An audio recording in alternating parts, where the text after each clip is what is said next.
هذه واحد المرأة كتحلم بشي دار كبيرة، بعدا راجلها غادي يحقق لها حلم وغادي يشري لها واحد الدار كبيرة بأرخص ثمن، راه ما يمكنش. وهي بقات كتصور هذاك الدار باش توريه الاصدقاء ديالها كما كتشوفوا دابا في الفيديو. وغادي يبان لكم فيديو عادي، بعدا غادي نوريكم المفاجأة وغادي نخلي لكم الفيديو بالصوت باش عاد نهضر انا وتفرجوا. So, early bedtime, looking for ghosts.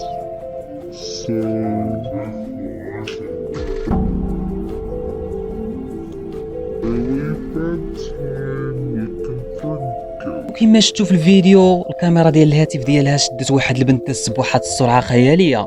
ومنين سرطت الفيديو الاصدقاء ديالها قالوا لها شكون هذيك البنت اللي صورتيها انت، راك مازال ما ولدتيش.